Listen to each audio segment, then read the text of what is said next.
Қайырлы күн достар, таңғы асқа не дайындаймын деп идея таппай жатсаңыз, осы каша түрлерін дайындауға кеңес беремін. Кішкентай баладан үлкен кісіге дейін жақсы көріп сүйсініп жейтін кашалар.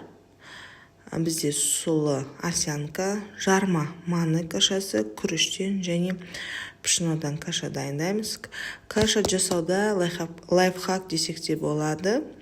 Түнгі уақытта осы овсянканы болсын, күрішіңізді болсын, пшеноны болсын, 2-3 мәрте тазалап жуып, суға бұқтырып қоясыз, түнге қалдырасыз. Азанда уже сүтіңізді, суыңызды құйып, бір бұрқ еткізіп 5-10 минут қайнатсаңыз, кашаңыз дайын болады.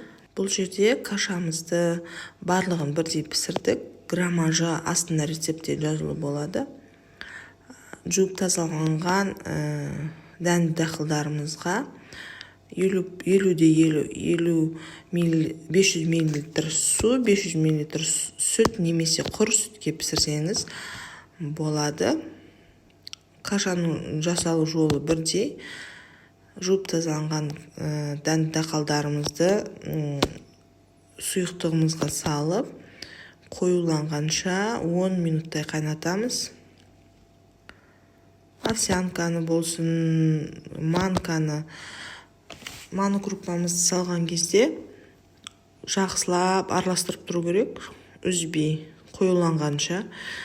Жақсылап араластырмасаңыз, комок болып қалады. Күрішті пісірген кезде де араластырып тұруды ұмытпаңыздар, болмаса түбі қатып қалады.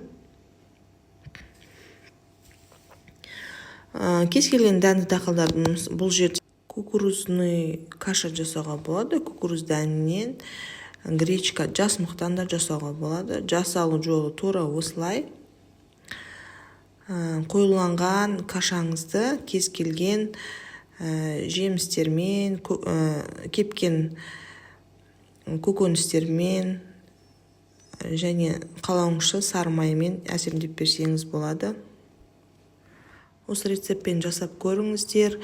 Ұнаса менің каналымның дамуы үшін маған подписка жасап, комментарий қалдырып кетуіңізді сұраймын. Жасап көріңіздер, ас болсын.